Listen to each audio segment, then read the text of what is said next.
നമസ്കാരം. ഭൗതികമായിട്ടുള്ള ഭ്രമങ്ങൾ മനുഷ്യനുണ്ടാകും, ആത്മീയമായിട്ടുള്ള ആഗ്രഹങ്ങളും ഉണ്ടാകും, കാമമുണ്ടാകും, ക്രോധം നമ്മൾ അറിയാതെ ഉണ്ടാകും, മോഹം ജന്മനാലുണ്ടാകും, അത് പൂർവ്വജന്മത്തിൽ നിന്നുണ്ടാകുന്നതാണ്.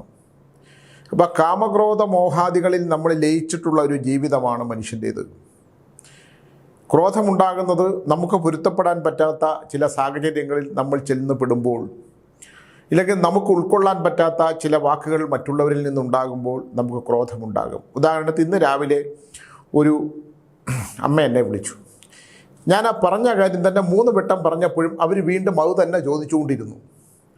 അപ്പോൾ സ്വാഭാവികമായി എന്നിലൊരു ക്രോധം ഉള്ളതാണ്. കാരണം നരസിംഹവും പ്രത്യങ്കര ഉപാസനമൊക്കെ ജപിക്കുന്നത് കൊണ്ട് പെട്ടെന്ന് ദേഷ്യം വന്നില്ലെങ്കിലും ദേഷ്യം വരാവുന്ന സ്വഭാവത്തിലുള്ള സ്വരത്തിലുള്ള ഒരു ശബ്ദം ഉണ്ടാകും. അപ്പോൾ അമ്മ പറഞ്ഞു, നിങ്ങളൊരു സന്യാസിയല്ലേ, നിങ്ങൾ ഇങ്ങനെ ക്രോധം, നിങ്ങൾക്കിങ്ങനെ ദേഷ്യം വരാമോ എന്ന് ചോദിച്ചു. യഥാർത്ഥത്തിൽ ഞാൻ സന്യാസിയല്ല, എൻ്റെ രൂപം ഇങ്ങനെ ആയി പോയതാണ്.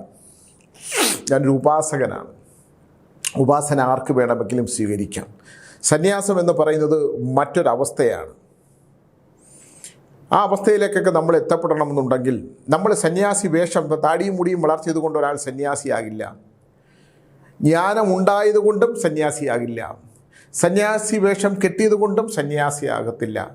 സന്യാസം എന്ന് പറയുന്നത് വളരെ ദിവ്യമായിട്ടുള്ള ഒരു പ്രപഞ്ചത്തിലെ ഒരു പ്രഭ എപ്പോഴാണോ നമ്മുടെ ഉള്ളിലേക്ക് വന്ന് നമ്മുടെ ബോധത്തിലൂടെ നമ്മളെ ശുദ്ധിയാക്കപ്പെടുന്നത്, നീ പ്രപഞ്ചത്തിലെ സർവ്വചരാചരങ്ങളുടെയും ചലനങ്ങൾ മനസ്സിലാക്കിക്കൊണ്ട് നിനക്ക് മുമ്പോട്ടുള്ള ഗതിവിഗതികൾ നിനക്ക് തിരിച്ചറിയാൻ പറ്റുന്ന അവസ്ഥ, ഭഗവത് സാന്നിധ്യങ്ങളിലൂടെയുള്ള പാതകൾ മനസ്സിലാക്കിക്കൊണ്ടുള്ള നിൻ്റെ മനസ്സിൻ്റെ യാത്ര, ശരീരത്തിൻ്റെ അല്ല. ശരീരം ഒരിടത്ത് തന്നെ ഇരുന്നാലും നിൻ്റെ മനസ്സിൻ്റെ യാത്രയാണ് വലുത്. ആ മനസ്സ് ഏത് തരത്തിലൂടെയാണോ അത് ഏത് പ്രതലത്തിലൂടെയാണോ അത് സഞ്ചരിച്ചു പോകുന്നത്, ആ സഞ്ചരിച്ചു പോകുന്നത് ദിവ്യമായ ഒരു പ്രകാശത്തിൽ ചെന്ന് ചേരുമ്പോൾ അവിടെ അന്ധകാരമാണ് ചുറ്റും. അവിടെ വൈഡൂര്യം പോലെ പ്രകാശിക്കുന്നത് എന്താണോ ആ പ്രകാശമാണ് പ്രപഞ്ചത്തിൻ്റെ പ്രകാശം. ആ പ്രകാശം കണ്ടെത്താൻ കഴിയുന്നവനാണ് സന്യാസി. സന്യാസം എന്ന് പറയുന്നതിന് ഒരുപാട് അർത്ഥതലങ്ങളുണ്ട്. അന്നും അത്തരം ജ്ഞാനമൊന്നും അതിൻ്റെ ഇതാണ് എന്ന് പറഞ്ഞു തരാനോ അത് വ്യാഖ്യാനിച്ചു പറയാനൊന്നും എനിക്കുള്ള കഴിവൊന്നും എനിക്കില്ല. ഇന്നൊരാൾ ചോദിച്ചു, ഒരാൾ എൻ്റെ മൊബൈലിൽ ചോദിച്ചിട്ടുണ്ട്, താങ്കൾ സ്വാമിജി എന്നൊക്കെയാണ് വിളിച്ചേക്കുന്നത്, താങ്കൾ എങ്ങനെയാണ് രാശിയില്ലാതെ ഫലം പറയുന്നത്? എവിടെ ഇരുന്നുകൊണ്ട് വാട്സപ്പിൽ കൂടെ ചോദിച്ചതാണ്. ഞാനത് ബ്ലോക്ക് ചെയ്തില്ല, നമ്മളതിന് മറുപടി പറയാനും പോയില്ല. നമ്മുടെ കാതുകളിൽ കർണേഷു ഉപാസനയാണെന്ന് വിശ്വസിക്കുന്ന ഉപാസന നമ്മളെ ബലം വരുത്തിയതേ അല്ല. പണ്ട് മുതലുമായ ഫലം പറയും. ഏതോ ഒരു സാന്നിധ്യം നമ്മളിൽ വന്നു ചേർന്നിട്ടുണ്ട്. ആ സാന്നിധ്യം നമ്മൾ മറ്റുള്ളവരിലെ സമൂഹത്തിൽ ദുഃഖ ദുരിതങ്ങൾ അനുഭവിക്കുന്നവർക്ക്, പക്ഷേ അതിപ്പം വന്ന് വസ്തു വിറ്റുകൊടുക്കാൻ പറ്റുന്ന പാകത്തിലായി. മനുഷ്യന് വസ്തു വിൽക്കാത്തതിന് വരുമ്പം വസ്തു വിറ്റുകൊടുക്കാനുള്ള ഒരു അശാരൂഢം തകിടിടുന്ന അവസ്ഥയിലേക്ക് ഇത് അതപ്പതിച്ചുകൊണ്ടിരിക്കുകയാണ് ഞാൻ. അതുകൊണ്ട് ദൈവത്തെ ഓർത്ത് വസ്തു വിൽക്കുന്നവർ വരില്ല എന്ന് ഞാൻ ഒരിക്കൽ കൂടി എൻ്റെ അടുത്തേക്ക് വരരുത്. സാമ്പത്തികമായി ബുദ്ധിമുട്ടുള്ളവർ, സാമ്പത്തികമായി തകർന്നവർ, ആ സാമ്പത്തികമായി തകരാനുള്ള സാഹചര്യങ്ങൾ നമ്മൾ തന്നെ മനസ്സിലാക്കണം. എവിടെയാണ് നമുക്ക് സാമ്പത്തികമായ തകർച്ച ഉണ്ടായിരിക്കുന്നത്, എവിടെയാണ് നമ്മുടെ ചിന്താധാരകൾക്ക് ബുദ്ധിമുട്ടുണ്ടായിരിക്കുന്നത്, ഇതിൽ നിന്ന് നമുക്ക് പരിഹരിക്കപ്പെടാകുന്നത് എങ്ങനെയാണ്? അല്ലാതെ ഉള്ള വസ്തു കിടപ്പാടും കൂടെ വിറ്റ് പണയം വെച്ചും വിറ്റും പലിശക്കെടുത്തും ഒന്നുമല്ല പരിഹാരം ചെയ്യേണ്ടത്. ഇതിൽ നിന്ന് നമ്മുടെ മനസ്സിനെ എങ്ങനെ, നമ്മുടെ ബോധത്തെ, നമ്മുടെ ദുഃഖകരമായ അവസ്ഥയെ നമുക്ക് എങ്ങനെയാണ് തരണം ചെയ്യാൻ പറ്റുന്നത് എന്നാണ് ചിന്തിക്കേണ്ടത്. ഇത് കുടുംബക്കാരുണ്ടാക്കിയ വസ്തു അല്ലെങ്കിൽ നമ്മൾ തന്നെ ഉണ്ടാക്കിയിട്ട വസ്തു നല്ല സമയത്ത് ശുക്രദശാകാലത്ത് അല്ലെങ്കിൽ ബുധദശാകാലത്ത് നമ്മളിൽ വന്നു ചേരുന്ന വസ്തുക്കൾ നമ്മൾ തന്നെ വിറ്റ് പരിഹാരം ഉണ്ടാക്കിയിട്ട് എന്ത് കാര്യമാണ്? നമ്മൾ സ്വയം ചിന്തിക്കുക. ചിന്തിക്കാനുള്ള ബുദ്ധി ഈശ്വരൻ തന്നിട്ടുണ്ടല്ലോ. ഞാനിത് പറയാനുള്ളതിൻ്റെ ഒരു കാരണം ഭൂമിയോടുള്ള മനുഷ്യൻ്റെ ഒരവസ്ഥയാണ്. ഞാനിന്നിപ്പോൾ രാവിലെ ഞാൻ ടീച്ചറുടെ വെമ്പായത്തൂടെ ഇങ്ങനെ നടന്നു വരുമ്പോൾ ഞാൻ പറഞ്ഞല്ലോ, നായ്ക്കളെല്ലാം നമ്മുടെ ഭൈരവന്മാരാണ്. വരും, ഞാൻ ബിസ്ക്കറ്റൊക്കെ കൊടുക്കും. 2 ദിവസം കാണാത്ത, ഒരു തരം കാണാനില്ലായിരുന്നു 2 ദിവസം. അവൻ എന്നെ കണ്ടപ്പോൾ ഓടിക്കൊണ്ടുവന്ന് കരഞ്ഞ് നിലവിളിച്ച് ഇങ്ങനെ എന്നെ നമ്മുടെ മുണ്ടിൽ ഇങ്ങനെ കടിക്കും. അത് അവിടെ ഉള്ളവർക്കെല്ലാം അറിയാം. അപ്പോൾ അങ്ങനെയൊക്കെയുള്ള ആ മൃഗങ്ങൾ നമ്മളോടുള്ള മനുഷ്യൻ്റെ സ്നേഹത്തെ തിരിച്ചറിഞ്ഞുള്ള, അവന് ഭക്ഷണത്തിനും അവനൊരു ബിസ്ക്കറ്റ് കിട്ടും സ്വാമിയുടെ, പക്ഷേ ആ കാണിക്കുന്ന എത്ര ദൂരം എൻ്റെ കൂടെ നടന്ന് വരും എന്നറിയോ? എൻ്റെ മുമ്പിൽ ചാടി കളിച്ച് അത് കരഞ്ഞ് അത് ഓരോ സ്നേഹം അവന് നാവില്ലാതെ പോയി. നാവെന്ന് പറഞ്ഞാൽ അവന് ഭക്ഷണം കഴിക്കാനുള്ള നാവേ ഉള്ളൂ, കുരയ്ക്കാനുള്ള നാവേ ഉള്ളൂ. പക്ഷേ സ്നേഹം പ്രകടിപ്പിക്കാനായിട്ടുള്ള വാക്കുകളില്ലാതെ പോകും. എനിക്ക് ഭയങ്കര സ്നേഹമാണ്. എന്നെ ടീച്ചർ പറയും തുടരുത്, അത് കടിക്കുകയൊക്കെ ചെയ്യുമെന്ന്. പക്ഷേ നമ്മളത് തടവി കൊടുക്കുമ്പോൾ അതിൻ്റെ കണ്ണുകളിൽ കാണുന്ന ഒരു സ്നേഹവാത്സല്യമുണ്ട്. മനുഷ്യരിൽ നിന്ന് നമുക്ക് കിട്ടില്ല, നമ്മുടെ ഒപ്പം പിറന്നവരിൽ നിന്ന് നമുക്ക് കിട്ടില്ല, നമ്മളോട് ജീവിച്ചവരിൽ നിന്ന് നമുക്ക് കിട്ടില്ല. വളരെ ഇതാണ്. അവരൊക്കെ നിസ്സാര ചെറിയ കാര്യങ്ങൾ നമുക്ക് സഹായിക്കാൻ പറ്റിയവർ പോലും ശത്രുഭാവത്തിൽ നിൽക്കുന്ന, നമ്മളെ ഇല്ലാതാക്കാൻ ശ്രമിക്കുന്ന. ഈ അടുത്ത കാലത്ത് നമ്മൾ ഒരുപാട് സഹായിച്ച, എനിക്ക് ഞെട്ടിപ്പോയിട്ടൊരു സഹായമാണ്. ഞാൻ അവരെ സഹായിക്കാനുള്ള നമുക്ക് ഒരുപാട് സമ്പന്നതയൊന്നുമില്ല. കിട്ടുന്ന ഒരു ചെറിയ വിഹിതം എൻ്റെ കൂടെ വരുന്നവർക്കറിയാം. ഞാൻ ദക്ഷിണ വാങ്ങാറില്ല. ദക്ഷിണ 1 രൂപ നാണയം വാങ്ങുകയുള്ളൂ. ആ വാങ്ങുന്നതിൽ അല്ലാതെ പണം കിട്ടുമ്പോൾ ബുദ്ധിമുട്ട് അനുഭവിക്കുന്ന, നിത്യദുരിതം അനുഭവിക്കുന്ന, ഒരിക്കൽ രക്ഷപ്പെടാൻ കഴിയാത്ത വിധം പൂർവ്വജന്മത്തിൻ്റെ സ്വാധീനങ്ങൾ തളർന്ന് കിടക്കുന്ന, ദുരിതപ്പെട്ട് കിടക്കുന്നവരുടെ അക്കൗണ്ട് നമ്പർ കൊടുത്തിട്ട് അതിലിട്ട് കൊടുക്കാൻ പറയും. എന്നെ അറിയാവുന്നവർക്കറിയാം. അപ്പോൾ എന്താ സ്വാമി ഭയങ്കര ഹോമങ്ങളൊക്കെ ചെയ്ത് പൈസ വാങ്ങിക്കുന്നില്ലേ? അതെന്താണ്? അത് പൂർവ്വജന്മ ദോഷങ്ങൾ ചെയ്യുമ്പോൾ, തന്ത്രമാന്ത്രങ്ങളിൽ പറയുന്ന നിഗൂഢമായിട്ടുള്ള മന്ത്രങ്ങൾ ചെയ്യുമ്പോൾ, നമ്മളെ 7 ജന്മത്തിലെ ദോഷങ്ങൾ തീർക്കുമ്പോൾ അതിൻ്റേതായ കാര്യങ്ങൾ ചെയ്യുന്നതിന് ചിലവുണ്ടാവും. ഇപ്പോൾ എനിക്ക് കുടുംബസ്വത്തൊന്നുമില്ല, പുസ്തകങ്ങളെ വരുമാനം ടീച്ചർ തരില്ല, അത് നമ്മുടെ ജീവിത മാർഗത്തിലുള്ളതാണ്. അപ്പോൾ അവർ ഉള്ളതുപോലെയൊക്കെ ചെയ്യുന്നവരോടൊക്കെ പറഞ്ഞ് അതൊക്കെ ചെയ്യിപ്പിച്ചു കൊടുക്കും. ചെയ്തില്ലെങ്കിൽ എനിക്ക് വിരോധമൊന്നുമില്ല. അപ്പോൾ ഞാനിത് പറയാനുള്ളതിൻ്റെ ഒരു പ്രധാന കാരണം, മനുഷ്യനെന്ന് പറയുന്നത് നമുക്കൊരിക്കലും തിരിച്ചറിയാൻ പറ്റാത്ത ഒരു വലിയ ജന്മമാണ്. ഞാനിന്നപ്പോൾ അങ്ങനെ നടന്നു വരുമ്പോൾ ഒരു മനുഷ്യൻ ചെറിയ ഒരു വഴിയിൽ നിന്ന് പുല്ല് വെട്ടുന്നു. അപ്പോൾ എന്നെ കണ്ടപ്പോൾ ഇങ്ങനെ തൊഴുതു, സ്വാമി അവിടെ മുമ്പായമല്ലോ നമ്മൾ ഇങ്ങനെ ഓരോ ദിവസവും കുറച്ച് പേരിങ്ങനെ അറിയും ഈ വേഷമൊക്കെ ഇട്ടുകൊണ്ട് ധരിക്കുന്നതുകൊണ്ട്. അപ്പം ഞാൻ പറഞ്ഞു, ഇത് വീട്ടിലേക്കുള്ള വഴിയാണോ? ഒരാൾക്ക് ഇങ്ങനെ നടന്നു പോകാം. അപ്പോഴാണ് അദ്ദേഹം ഒരു കാര്യം പറയുന്നത്. എവിടുന്നോ വന്നൊരു വസ്തു മേടിച്ചു, അകത്തുള്ള വസ്തു, മറ്റേ മുഹൂർത്തമുള്ള വസ്തുക്കളെല്ലാം എൻ്റെ ബന്ധുക്കൾ പലർക്കായിട്ട് വിറ്റപ്പോൾ വഴിയില്ല. ഒരിക്കലും ആ വഴിയിലൂടെ ഒരു വണ്ടി, ഒരു സൈക്കിൾ പോലും പോവില്ല. ഒരാൾ അവിടെ വീട് വെച്ച് പോയി. ഈ സ്ഥലം ഒരു മുത്തശ്ശിയുമായിട്ട് ബന്ധപ്പെട്ടിട്ടുള്ളതാണ്. ആ സ്വത്തുക്കൾ ആർക്കും കൊടുത്തില്ല. അവരിതോ അവിടെ അടക്കം ചെയ്തിട്ടുണ്ട്. അവർ വിട്ടുതരാൻ തയ്യാറായില്ല. മക്കളോ കൊച്ചുമക്കളോ ആരും കൊടുത്തില്ല. ഇതിനകത്ത് അവരെ അടക്കം ചെയ്തിട്ടുണ്ട്. കൊണ്ടുപോയോ? വലിയ ചോദ്യമാണ്. പക്ഷെ ആ മനുഷ്യന് 1 സെൻറ്റ് വഴി കൊടുത്താൽ, പണം കൊടുക്കാൻ പറ്റുന്ന ആളാണ്, വഴി കൊടുത്താൽ നാളെ ഒരു കാലത്ത് ഒന്ന് ആലോചിക്കണം. മനുഷ്യൻ എത്ര ചെറിയ കാര്യങ്ങൾക്കാണ് പ്രശ്നങ്ങൾ ഉണ്ടാക്കുന്നത്. ചെറിയ കാര്യങ്ങൾക്കാണ് അവൻ്റെ മനസ്സിന് വളർച്ചയില്ലാതെ പോകുന്നത്. എന്തെങ്കിലും ഈ ഭൂമിയിൽ നിന്ന് നമ്മൾ കൊണ്ടുപോകാൻ കഴിയുന്ന എന്തെങ്കിലും ഉണ്ടോ? ഞാൻ എപ്പോഴും പറയുന്ന പോലെ ഈ ശരീരം പോലും നമ്മളിവിടെ ഉപേക്ഷിച്ച് പോയേ പറ്റൂ. ഒന്നും നമുക്ക് കൊണ്ടുപോകാൻ പറ്റില്ല. ആഗ്രഹങ്ങൾ ബാക്കി വെച്ച് പോകുന്ന ഒരു ബോധം പോലും നമുക്ക് കൊണ്ടുപോകാൻ പറ്റില്ല. അതങ്ങനെയല്ലേ? നമുക്ക് എന്തെങ്കിലും ഒന്ന് ആലോചിച്ച് നോക്കൂ. ഒന്നും മക്കളില്ല, കൊച്ചുമക്കളില്ല, ഭാര്യയില്ല, ബന്ധുക്കളില്ല, സഹോദരങ്ങളില്ല, ഒന്നും നമ്മളൊരു ദിവസം നമ്മൾ ഇരുന്ന ഇരിപ്പിൽ നമ്മൾ പോകും. ഇപ്പം ഞാൻ എപ്പോഴും പറയുന്ന പോലെയാണ്, അത് പറയരുതെന്ന് ഒരുപാട് പേര് പറയും.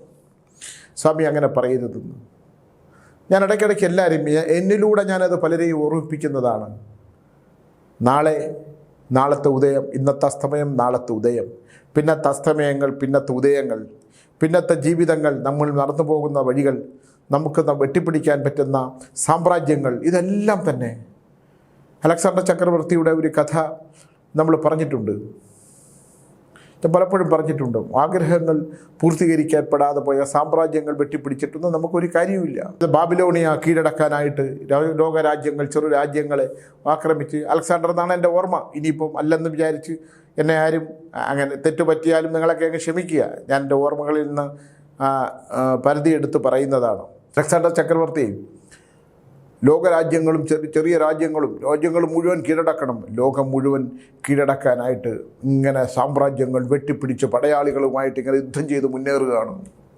അങ്ങനെ പൊക്കൊണ്ടിരുന്നപ്പോൾ ഒരു ദിവസം പ്രാവിൻ്റെ കാലുകളിലൂടെ, അങ്ങനെ പണ്ട് കാലത്ത് അങ്ങനെയാണ്, അമ്മയുടെ ഒരു സന്ദേശം കിട്ടി. എന്താണ്? ഞാൻ മരണാവസ്ഥയിലാണ് മകനെ, എനിക്ക് അടിയന്തരമായി നിന്നെ കാണണം, നീ യുദ്ധം മതിയാക്കി എൻ്റെ അടുത്തേക്ക് വരൂ, നിനക്കിനിയും സാമ്രാജ്യങ്ങൾ വെട്ടിപ്പിടിക്കാനുള്ള കാലമുണ്ട്, പക്ഷേ എൻ്റെ അവസാനത്തെ ആഗ്രഹം നിന്നെ കാണണമെന്നാണ്, അതുകൊണ്ട് നീ വരണം എന്നാണ്.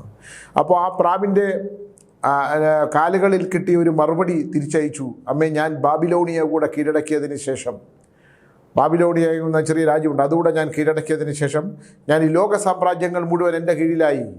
ഞാൻ ചക്രവർത്തി, അലക്സാണ്ടർ ചക്രവർത്തി എത്ര നൂറ്റാണ്ടുകൾ കഴിഞ്ഞാലും അങ്ങനെ നിലനിൽക്കും, എൻ്റെ നാമധേയം നിലനിൽക്കും. അമ്മയുടെ മകൻ ലോകം മുഴുവൻ ഈ സാമ്രാജ്യം കീഴടക്കിയ ഒരാളായിട്ട് നിൽക്കും. അതുകൊണ്ട് ഞാൻ ഈ ബാബിലോണിയ കൂടെ കീഴടക്കിയിട്ട് വരാം എന്ന് പറയുന്നു. അപ്പം തന്നെ ഒരുപാട് പടയാളികൾക്ക് രോഗദുരിതങ്ങളൊക്കെ, ഒരുപാട് പേര് മരിച്ചു, യുദ്ധം ചെയ്യാനുള്ള ശക്തി അവർക്ക് നഷ്ടപ്പെട്ടു. അന്ന് രാത്രി നമ്മുടെ അലക്സാണ്ടർ ചക്രവർത്തിക്ക് അതിഭീകരമായിട്ടുള്ള പനി പിടിച്ചു. സഹിക്കാൻ പറ്റാത്ത വിധം അന്ന് രാത്രി അദ്ദേഹം രോഗദുരിതങ്ങളിൽപ്പെട്ട് മൃതിയടഞ്ഞു. ആലോചിക്കണം. അപ്പോൾ ആ ആഗ്രഹ പൂർത്തീകരണം നടന്നില്ല. അദ്ദേഹത്തിൻ്റെ ശവശരീരവുമായിട്ട് പടയാളികൾ മടങ്ങി എന്നാണ്. അമ്മയെ കാണാനുള്ള ആഗ്രഹം പൂർത്തീകരിക്കാതെ അദ്ദേഹം വീണ്ടും ആഗ്രഹ പൂർത്തീകരണം അല്ലെങ്കിൽ വീണ്ടും വീണ്ടും ജനിക്കും.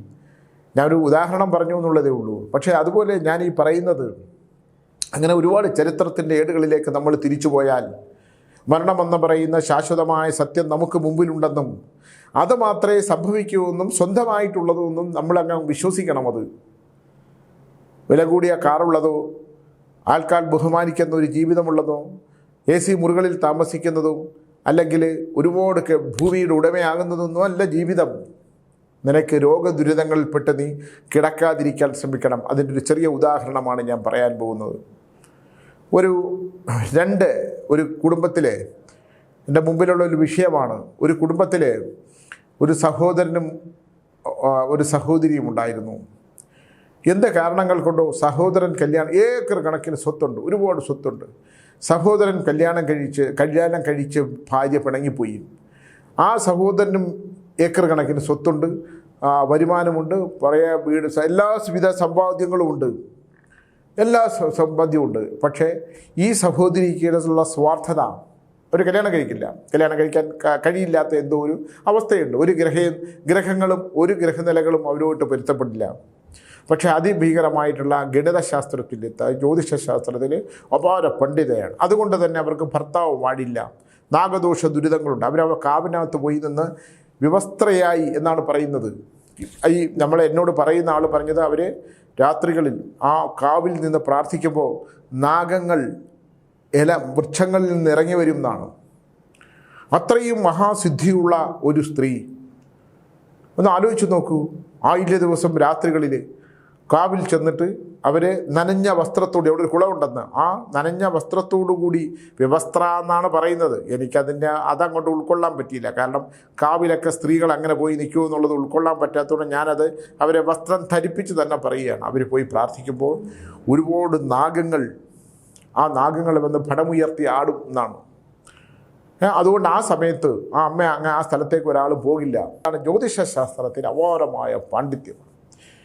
അങ്ങനെ ഒരു തറവാട്ടിലാണ്. പക്ഷെ ഇങ്ങനെ കുലം നശിക്കും, ഇങ്ങനെ ഒരു സ്ത്രീ ജനിക്കുകയും ആ സ്ത്രീയുടെ അവസാനകാലം കൊണ്ട് നാഗവുമായിട്ട് ബന്ധപ്പെട്ടിട്ടുള്ള വിഷയങ്ങൾ ഉണ്ടാകുകയും നാഗദുരിതങ്ങൾ സർപ്പധ്വംസനമേറ്റ് അവർ മരിക്കും എന്നുള്ളതാണ്.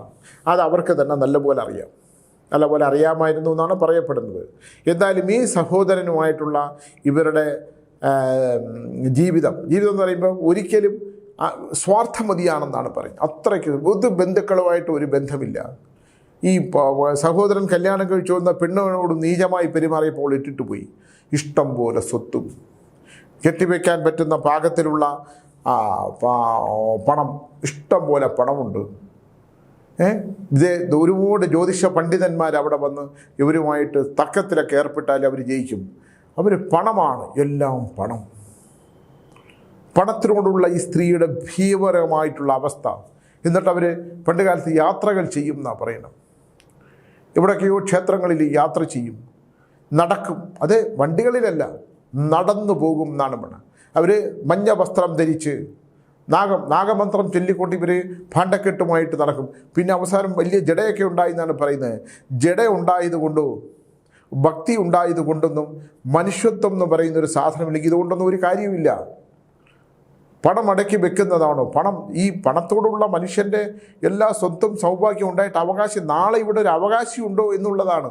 ഒരാൾക്ക് 10 പൈസ കൊടുക്കില്ല, പണം കൊടുക്കുകയില്ല. അങ്ങനെ ഈ സഹോദരനും സഹോദരിയും തമ്മിൽ തെറ്റി നാളെ ഇവരുടെ രണ്ടുപേരുടെ കാലം കഴിഞ്ഞാൽ ഈ ഭൂമിയുടെ അവസ്ഥ എന്താണെന്ന് ചിന്തിച്ചിട്ടില്ല.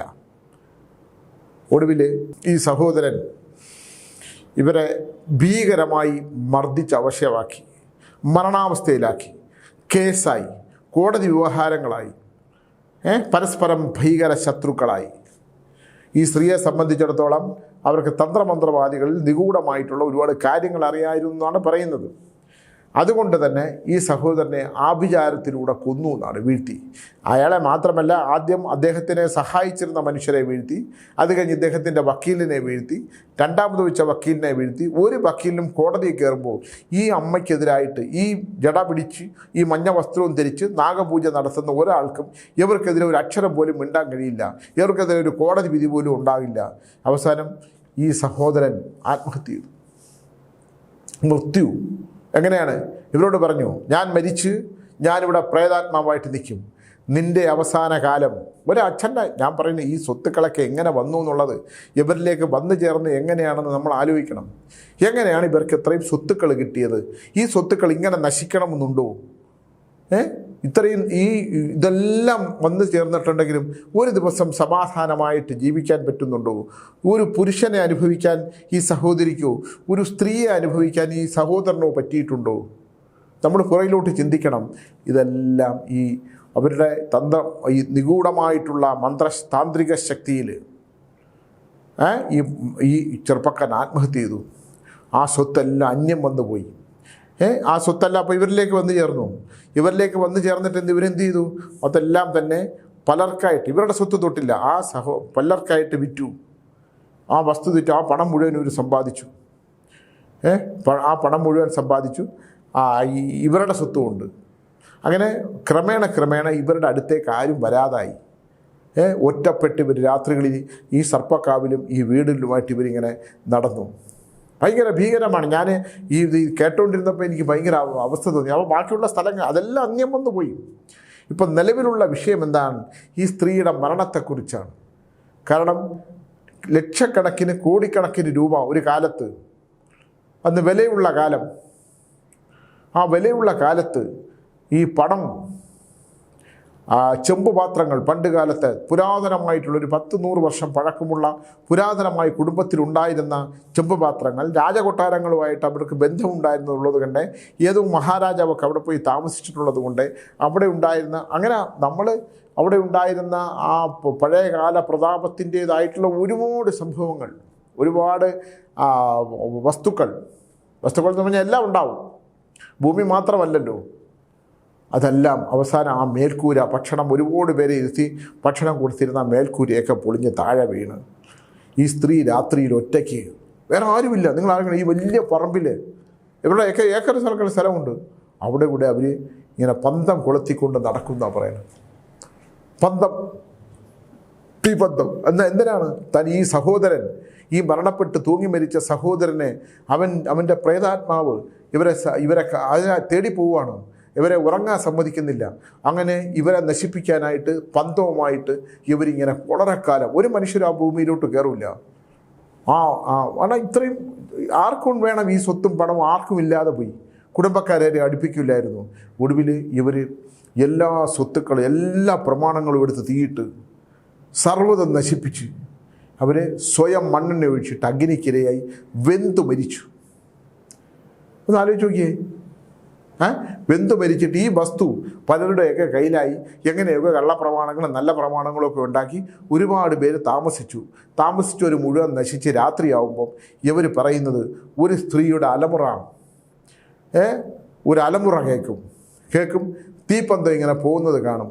ഏതോ 1-2 മനുഷ്യർ മാത്രം ഏതോ ദിവസങ്ങളിൽ, പ്രത്യേക ദിവസങ്ങളിൽ ഈ മഞ്ഞ വസ്ത്രം പിടിച്ച് ജഡയുമായിട്ട് ജീവിക്കുന്ന ഈ പന്തവുമായിട്ട് പോകുന്ന സ്ത്രീയെ കണ്ടിട്ടുണ്ടത്രേ. ഇപ്പോൾ ഈ പഴയൊക്കെ പോയി പലർക്കായി വീടുകളൊക്കെ വന്ന് ഒരുപാട്, പക്ഷെ അവിടെ ഒരു മനുഷ്യർക്ക് പോലും താമസിക്കാൻ പറ്റില്ല. എൻ്റെ അടുത്ത് വന്ന് എന്തിനാന്ന് പറഞ്ഞാൽ ഈ സ്ത്രീയെ ഒന്ന് ആവാഹിച്ചിരുത്തണമെന്ന്. അവിടെ ഒരു സ്ത്രീ, അഗ്നിക്കിരയായ ഒരു സ്ത്രീയുടെ പ്രേതാത്മാവുണ്ടെന്നും ആ പ്രേതാത്മാവിനെ എവിടെയെങ്കിലും ഒന്ന് ഇരുത്താൻ പറ്റുമോ? ഇവിടെ പലരോടും ചെന്ന് നോക്കുമ്പം ആർക്കും പറ്റാതെ എന്നെക്കുറിച്ച് അറിഞ്ഞുകൂടാത്ത ആരോ പറഞ്ഞു അയച്ചു. കാന്തല്ലൂർ സ്വാമി ഇങ്ങനെയുള്ള പൊട്ടത്തരമൊക്കെ ഇരുന്ന് ഒരു DNA ചാനലിലൂടെ പറയുന്നുണ്ട്. അവിടെ ചെന്ന് അദ്ദേഹത്തിനെ കണ്ടു കഴിഞ്ഞാൽ എന്തെങ്കിലും പരിഹാരമുണ്ടെന്ന് പറഞ്ഞു തരും എന്ന് വിചാരിച്ച് എൻ്റെ അടുത്തേക്ക് വന്നു. ഇത് അങ്ങനൊരു സംഭവം ഉണ്ടോ എന്ന് എനിക്കറിയത്തില്ല. പക്ഷേ ഇതിനെ ആവാഹിച്ച് ഇരുത്താനും പറ്റില്ല.